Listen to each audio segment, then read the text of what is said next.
Ana Catalina Emery, Visiones y revelaciones completas, estudio crítico. Clemente Brentano, segunda parte.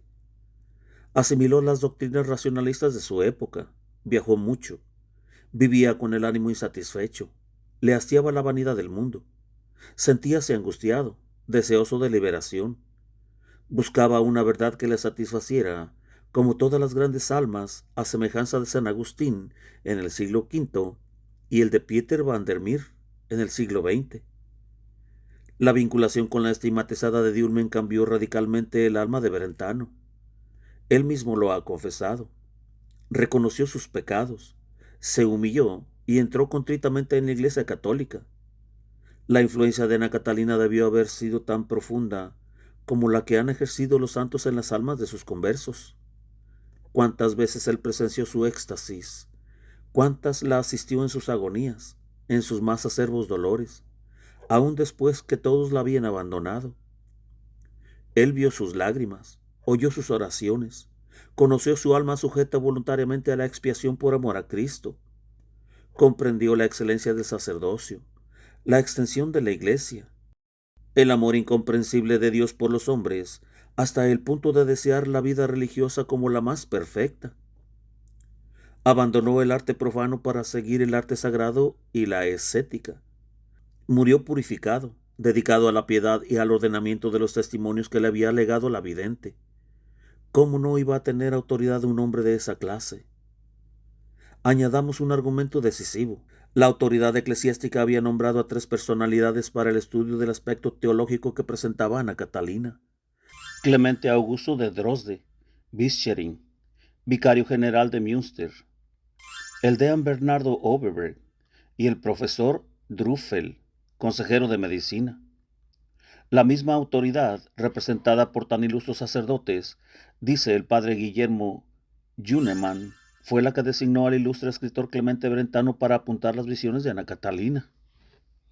Igualmente es fácil demostrar que Brentano, lejos de perseguir ambición y notoriedad, huía de ella.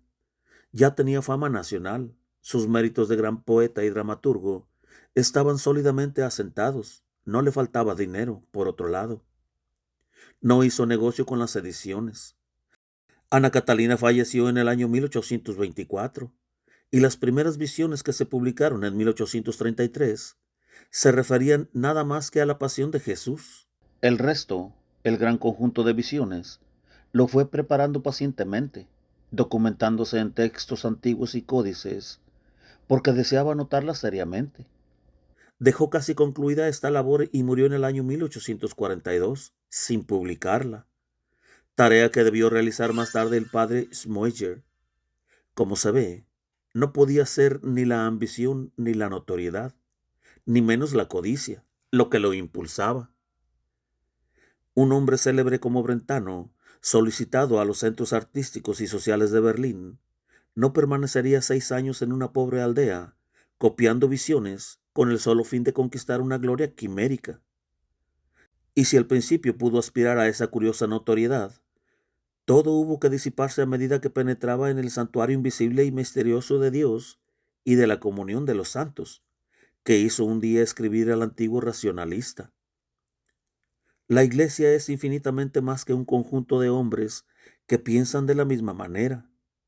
Es el cuerpo de Cristo, que, como su cabeza, está esencialmente unido y se comunica constantemente con ella. Ahora conozco el inmenso tesoro de gracias y bienes que tiene la Iglesia de Dios, tesoro que solo por ella y en ella puede ser recibido. La tercera objeción es la única que puede considerarse más seriamente. Si todos los escritos son visiones auténticos de Ana Catalina, o si también hay algo de Brentano. Ana Catalina hablaba en dialecto regional, y Brentano debía consultar ciertas expresiones que no entendía con claridad para obtener su confirmación. Algunas visiones estaban relatadas parcialmente, desconectadas.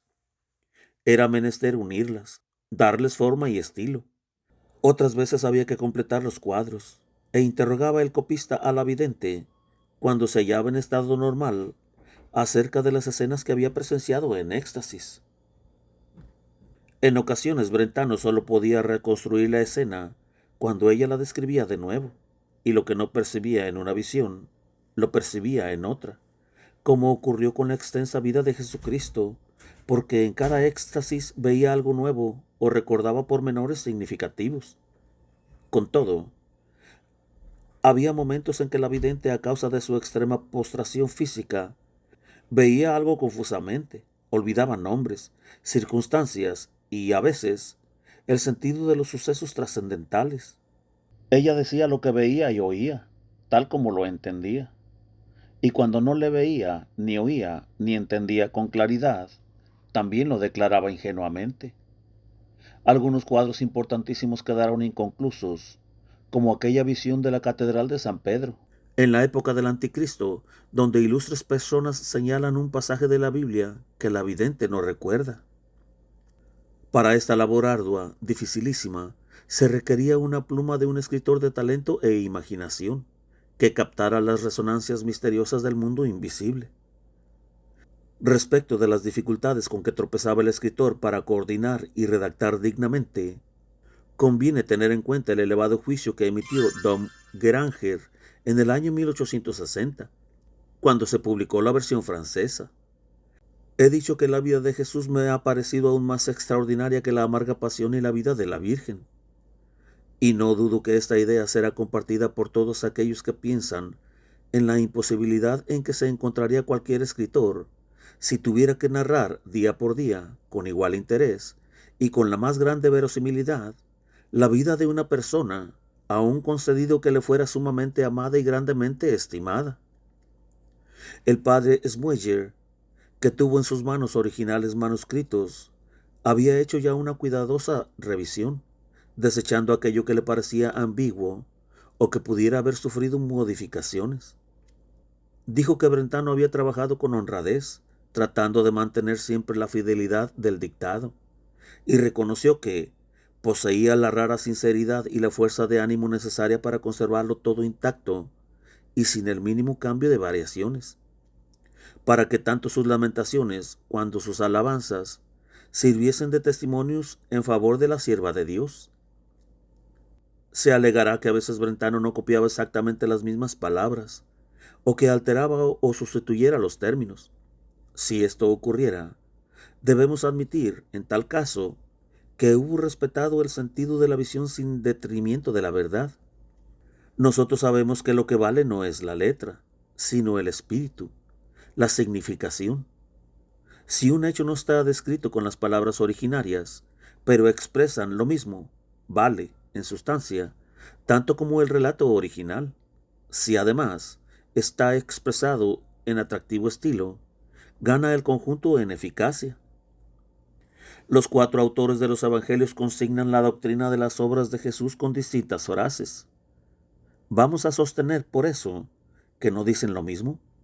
Sería una temeridad. Hay evangelistas, además, que cuentan lo que otro omitió o completan lo que otro dejó inconcluso. ¿Vamos a deducir de aquí como racionalistas que no guardan unidad? De ningún modo. Dicen lo mismo porque conservan igual sentido. Mantienen la unidad porque existe en ellos analógica sustancia. Es lo que acontece con Brentano. En cuanto a la versión del dialecto, éste ha tratado de ser lo más fidedigno posible, aun cuando admitamos que haya expresado las ideas e imágenes con fluidez y elegancia. San Jerónimo, que tradujo del griego y el hebreo al latín las Sagradas Escrituras, confesó que lo hacía teniendo en cuenta más el sentido que la letra, y prefería la elegancia cuando no alteraba la verdad.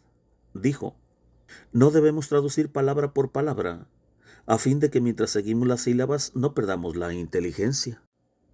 Brentano pudo cambiar el giro literario, emplear sinónimos elegantes y aún añadir adjetivos por su condición de escritor, para presentar dignamente la obra, pero ha dejado intactos los hechos genuinos, porque nadie podrá exigir, o sofistas, que la doliente estigmatizada se expresara con la sintaxis y la retórica que establecen los cánones gramaticales. Santa Teresa de Jesús y María de Jesús de Ágreda escribieron sus revelaciones por obediencia y porque podían consignarlas con sus propias manos. Ana Catalina no podía hacerlo. Consumida y martirizada como estaba por los dolores, y los continuos éxtasis. Era menester copiar lo que relatara, ordenarlo y ponerlo en limpio. Ella no quería tampoco relatarlas, por humildad o porque le causaban molestias. Solamente lo hizo por mandato divino. Alguien tenía que escribir. Un sacerdote no era el más indicado, por su carácter y las condiciones azarosas de la época. Solo un escritor, y mejor todavía un poeta, con sentido de la verdad y de la belleza, que al mismo tiempo supiera apreciar y amar aquel caudal de gracias celestiales, podía recoger el legado de Ana Catalina. ¿Acaso no ha dado Dios a los poetas las más delicadas intuiciones? ¿No fue poeta David, el rey profeta, autor de los inspirados salmos que cuentan antes de realizarse los dolorosos pasos de la redención de Jesús?